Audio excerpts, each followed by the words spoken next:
Hello and welcome to another video of Learn with Shan Basala. Today we'll be learning about the industrial application of industrial gas, and early development of industrial liquefaction system. Early experimentation on liquefaction of gases aroused the imagination of industrials like Carl Linde, who was already in the business of manufacturing a refrigeration machine with ammonia as the refrigerant. His company, the Linden AG, was founded in 1871. With the background, Linden foresaw the possibility of recovering large quantity of oxygen from the atmosphere and using it in the metallurgical industry as an enriching agent to increasing operating efficiency in the recovery and production of metal. However, Linden's initial trials in 1895 were not very successful. However, he tried to liquefy air by compressing it to 100 bars and then expanding it through a throttle valve. He had hoped to cool the compressed air at the rate of 0.35 of a degree per 1 bar pressure drop. He soon found out that this procedure didn't work. The processed air was not at its critical temperature and was outside of the inversion curve. In 1899, having demonstrated the solubility of acetylene in acetone, George also became interested in the possible use of oxygen in a low-cost production of calcium carbide. Heat exchanger.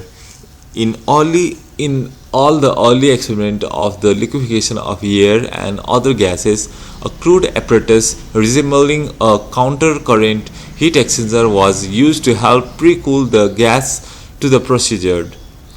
The lack of efficiency of the apparatus was a key obstacle to the successful development of a valuable cryogenic industry as it is known today. At this point, therefore, it is only fair to give credit to William Hampshire and to Herland for the ingenious design and development of wound coil countercurrent heat exchanger. This design offered a very efficient method of heat transfer in a highly compact configuration and gave the infant cryogenic industry a real impetus in its passage for the library to a large-scale application in industries. This exchanger involved a large number of small copper tubing spiral wound with a cylindrical shell, also of copper. The incoming warm process air passed through the tubing in countercurrent heat exchange and at right angle to the colder outgoing products that followed through the cell. With this design, it was possible to enclose a large heat exchanger surface within a relatively small external shell volume, as well as increase the efficiency of heat exchanger its transfer surface.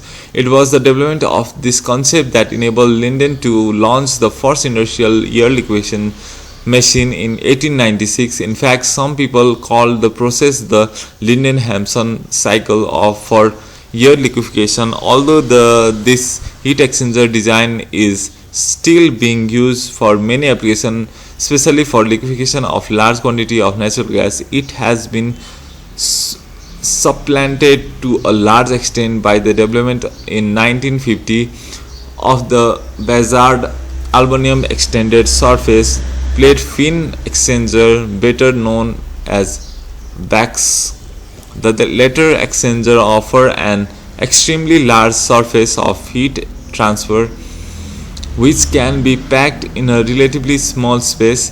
It also offers the economic advantage of being less costly to manufacture. This subject to discuss in more details in last chapter. Oh, lovely.